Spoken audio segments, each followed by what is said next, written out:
दोस्तों, आज हम एक गौतम बुद्ध के तपस्या के बारे में चर्चा करने वाले हैं। वैसे तो आप लोग जानते ही हैं, गौतम बुद्ध तपस्वियों में तपस्वी थे। उन्होंने हर प्रकार की तपस्या, जिस जन्म में वो बुद्ध बने थे या पिछले जन्म में, कठोर से कठोर तप किया था। तो आज गौतम बुद्ध अपना उस तप करने का तरीका बताते हैं। ठीक है, तो इस वीडियो को अंत तक जरूर देखें। एक समय गौतम बुद्ध वैशाली के जंगल में निवास करते थे और उसी समय एक लिच्छवी पुत्र जो था गौतम बुद्ध के बताए हुए मार्ग पर चलता था। और गौतम बुद्ध क्या थे कि किसी को चमत्कार नहीं दिखाते थे, दिव्य शक्तियों नहीं दिखाते थे।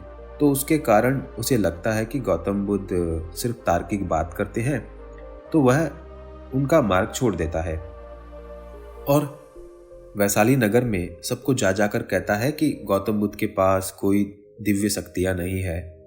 वह तो सिर्फ तर्क के आधार पर, विमर्श पर आधारित और उसी प्रकार का धर्म उपदेश देते हैं। और उनका धर्म उपदेश देने से संपूर्ण दुखों का विनाश होता है। तो जब ये बात सारीपुत्र को पता चली तो उन्होंने बुद्ध को जाके ये सारी बातें बताई। तब बुद्ध ने कहा कि वह व्यक्ति क्रोधी है, उसने यह सब क्रोध में ही कहा है। उसने मेरी निंदा करते हुए भी मेरी प्रशंसा कर दी है, क्योंकि उसने कहा है वह जिस किसी को भी धर्म देते हैं उसके संपूर्ण दुखों का विनाश कर देते हैं।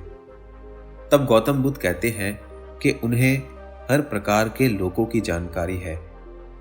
ये लोग एक न एक दिन मृत्यु को प्राप्त होते हैं, चाहे ब्रह्मलोक हो या अरूप ब्रह्मलोक हो, देवलोक हो या मनुष्य लोक हो या फिर नीची गति वाले लोक हो। आगे बुद्ध ये बताते हैं कि मैं अपने शरीर को भीषण यातनाएं देता था, अपने शरीर पर वर्षों तक मैल चढ़ाकर रखता था, दुष्ट से दुष्ट प्राणी के प्रति दया भाव रखता था और सर्दी की बर्फीली रातों में रात भर खुले मैदान में रहता था।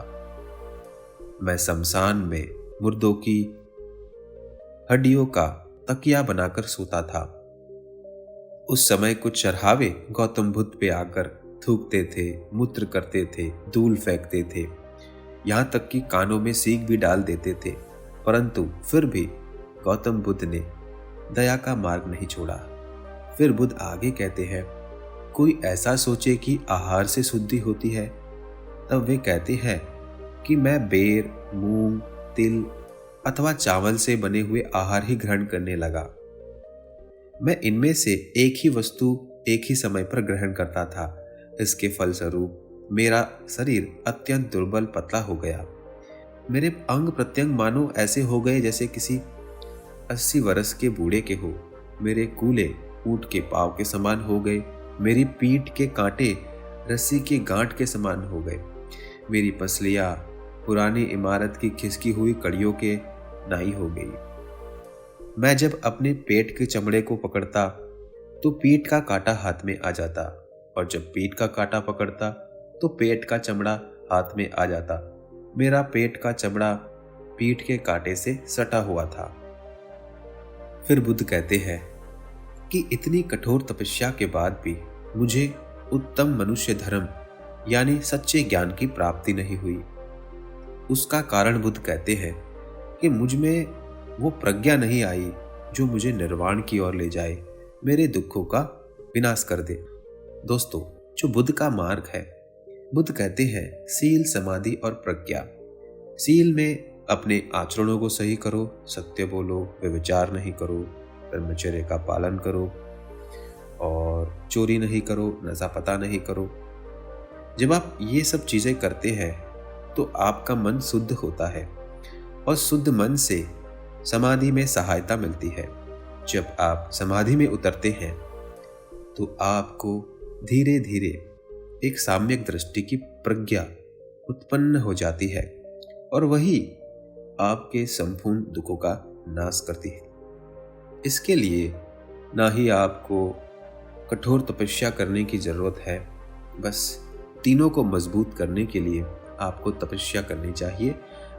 तो आज का वीडियो कैसा लगा? अगर आपको वीडियो अच्छा लगा हो तो लाइक कर दो और चैनल को सब्सक्राइब कर लो। धन्यवाद।